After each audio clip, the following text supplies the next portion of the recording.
A função social do jornalismo é fornecer as informações necessárias para que o cidadão tenha conhecimento da realidade que o cerca e, assim, possa se autogovernar. Na construção das notícias, é imprescindível o contato com as fontes. Dessa relação, surgem deveres que não podem ser ignorados. Quais são os limites da liberdade de informação jornalística em face do direito da personalidade? Parafraseando Lula, nunca antes na história desse país um grande veículo processou um pequeno blog, de uma forma, ainda mais de uma forma tão violenta, pedindo dinheiro e por aí vai. Então o caso foi muito largamente noticiado no Brasil e no exterior, foi inclusive condenado pela organização Repórteres Sem Fronteiras, foi citado pelo Assange, enfim. Foi um caso que ficou bastante conhecido. No momento, eu respondo a 3 processos, um da juíza eleitoral de Taubaté e outros 2, um do pai do atual prefeito e outro do próprio prefeito. Tudo por matérias, todos esses processos são por matérias que eu publiquei no blog, matérias que eles consideraram ofensivas, mas que estão todas calcadas em documento. O expressar é diferente do imprensa, digamos assim, né? A expressão é própria de cada indivíduo. Agora, a imprensa implica canais de comunicação. Com a ascensão da internet, muitos blogs surgiram como forma de jornalismo independente a fim de trazer para os internautas conteúdos críticos sobre diversos assuntos. Muitos deles abordam temas polêmicos e alguns acabam sendo processados. Este é o caso do blogueiro Emílio Gusmão. Gusmão, por meio de sua página, fez duras críticas ao vereador Ademir Almeida, do PSB da Bahia, acusando-o de corrupção. Ouça a seguir trechos da ameaça do vereador na Câmara. Falo aqui desse blog chamado de Gusmão, mas que deveria ser chamado de blog prostituta, porque todo mundo sabe de que é que prostituta gosta.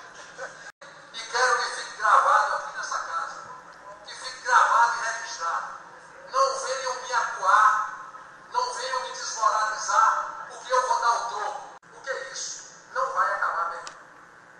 Isso não vai acabar, porque se eu não fizer, eu vou mandar fazer. Tenha certeza do que eu estou lhe falando aqui. Se eu não fizer, está gravado aí, ó, eu vou mandar fazer. O Brasil era o campeão mundial de ação contra jornalistas, algo como quase 4.000 processos, e essas ações eram, na maioria, ações cíveis, ou seja, ações para retirar dinheiro dos jornalistas ou das organizações. Quando eu criei a Folha de São Paulo, que como o próprio nome diz é um blog de crítica e sátira à Folha de São Paulo, isso era em outubro de 2010, entre o primeiro e o segundo turno. Então a gente criou o blog Folha de São Paulo e a gente brincava com o posicionamento político que a gente achava que o jornal tinha e resolvemos fazer isso de uma forma cômica, né? Começando pelo próprio nome, Folha de São Paulo, passando por uma série de fotomontagens que a gente fazia, criamos um personagem do Otavinho Vader, que provavelmente foi o que mais incomodou, que era uma mistura de Darth Vader com Otávio Frias Filho, que é o diretor de redação do jornal, e por aí vai. A Folha não achou muita graça, né? Um mês depois que a gente criou o blog, a gente recebeu uma liminar em casa, né? Não teve nenhum aviso anterior, essa liminar obrigava a gente a tirar o site do ar, se a gente não tirasse, a gente receberia uma multa diária de R$1.000. O que acontece é que, na verdade, eles tentam me cercear, eles tentam me proibir. Inclusive, já chegaram a pedir na justiça o fechamento do meu blog, o que um dos juízes aqui de Taubaté não concedeu. Mas a maneira que eles fazem é realmente de tentar me calar. Mas não vão conseguir, não conseguirão mesmo. Eu acho que o problema não são os casos famosos. O problema é outra coisa. É você criar a cultura de que processar jornalista e mídia pode dar dinheiro. Então hoje, na verdade, você processar jornalista, até alguns advogados chegam a telefonar para políticos e falam, olha, vislumbro uma oportunidade de processar o senhor em tal matéria, então é feita uma oferta. Na verdade, como diz o ministro Marco Aurélio Melo do STF, isso virou uma grande loteria. Você tenta a sorte, pode ganhar um dinheirão. A Folha não desistiu, nós tivemos já o julgamento em primeira e em segunda instância. Os juízes deram uma decisão meio salomônica, digamos assim. Eles entenderam que não cabia o pedido financeiro da Folha, eu estou resumindo muito, claro, né, a sentença, mas, por outro lado, mantiveram o nosso site fora do ar. A gente está num momento agora que a gente vai recorrer. Agora, por que eles estão me processando? Porque o ano passado eu fiz uma série de reportagens a respeito da FDE, Fundação para o Desenvolvimento da Educação, que era presidida pelo pai do atual prefeito de Taubaté. O ex-prefeito de Taubaté, pai do atual prefeito, ele foi afastado da sua função por ordem judicial e, antes de cumprido o prazo de suspensão, o governador do estado, Geraldo Alckmin, o exonerou da função. O atual prefeito, este ano, praticamente 10 meses depois das matérias que eu comecei a publicar, ele foi recentemente cassado pela Justiça Eleitoral de Taubaté. Ou seja, ele está cassado em primeira instância, tem um recurso no Tribunal Regional Eleitoral para ser julgado e creio eu que isso acontecerá brevemente. Antes do final do ano, nós teremos um desfecho. De qualquer maneira, gostaria também de me deter na palavra liberdade, né? Que é comum a tanto de imprensa como a de expressão. A liberdade é a propriedade da vontade pelo qual o homem se autodetermina a um fim. Então eu diria que toda a liberdade de imprensa implica uma liberdade de expressão, mas nem toda liberdade de expressão implica a imprensa. Você tem uma grande taxa de condenação quando você publica reportagens que tratam da vida particular das pessoas, quando elas não têm cargo público.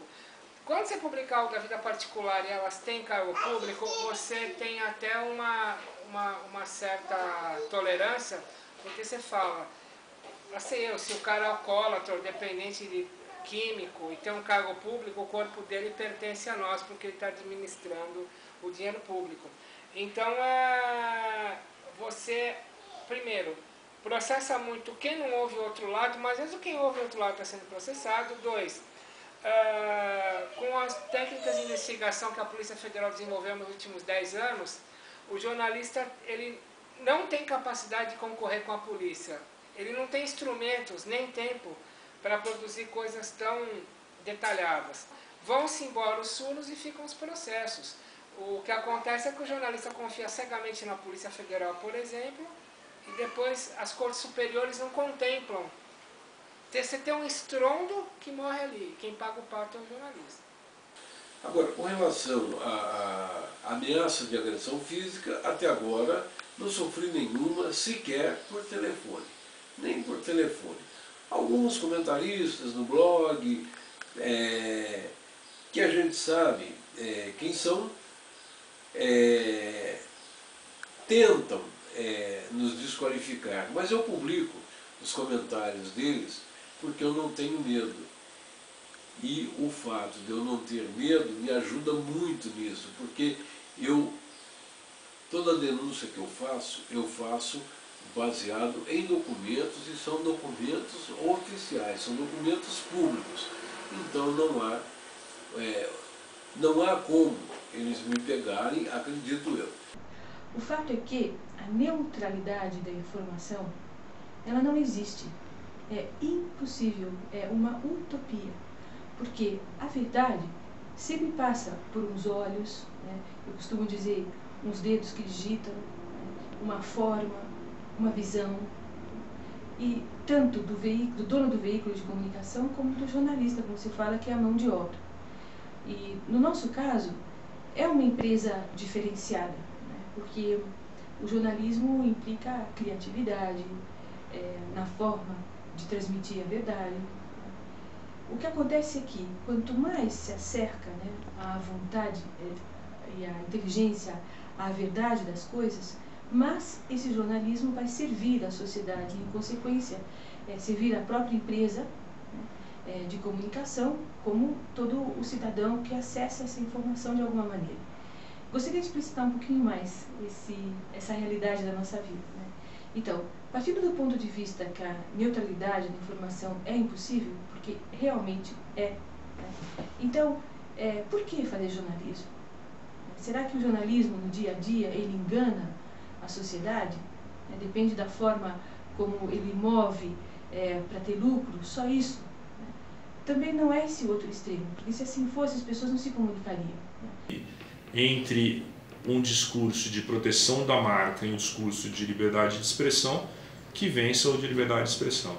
Sim, há liberdade de imprensa no Brasil, que você tem a censura togada. São magistrados querendo cada vez mais processar jornalistas por demandas de políticos.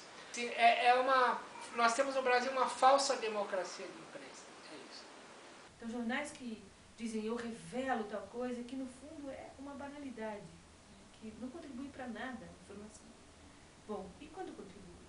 Quando realmente revela algo?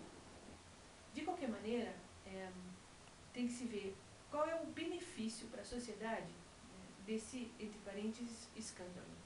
Ou às vezes sem parênteses, né? Que benefício eu vou propiciar, né, a mim e ao meu entorno dando essa notícia? Então, necessariamente o benefício tem que ser maior do que o prejuízo. O fim tem que ser bom. Se o fim não é bom, não vale a pena fazer nada disso.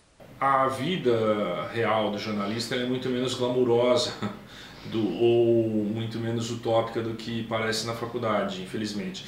Mas eu acho que justamente essa visão mais, na falta de outra palavra, mais romântica, ou mais, com mais responsabilidade social, enfim, que é pregada corretamente nas faculdades e que os estudantes têm, eu acho que tem que ser algo que não pode ser abandonado, senão não vale a pena continuar sendo jornalista, né? Eu mesmo já, na minha vida profissional, diversas vezes escolhi ganhar menos para não ter que fazer coisas que eu achava que iam ser muitíssimo contra o que eu acredito que é correto, né? Enfim, eu acho que o novo caminho e as novas respostas, o novo jornalismo, que todo mundo está procurando aí, essa resposta misteriosa, eu acho que quem vai achar isso são vocês, são os estudantes, não acredito que seja quem está há 20 anos no mercado. Né, assim, então é importante que vocês se apeguem a isso. Né, assim, eu acho que a faculdade pode ter muita coisa inútil, muita bobagem que edita lá, mas uma coisa que é correta, eu acho que é isso. O jornalismo tem sim que ter responsabilidade social, tem sim que visar o bem coletivo, apesar de todos os pesares. Né, e, enfim, espero que vocês, estudantes, achem essa equação e me contratem quando eu for um velhinho. Eu volto a insistir, o jornalismo que defende a verdade, que defende o bem, que faz uma boa notícia, é sacrificado. É possível ser ético. E poderia até dizer de outra forma, né? Não há jornalismo sem ética. A gente torce para que cada jornalista esteja muito bem informado, na sua própria consciência, de acordo com o que é bom e o que é verdade, né? O que é verídico para o mundo, para a sociedade, para que ele possa ser realmente um profissional de categoria.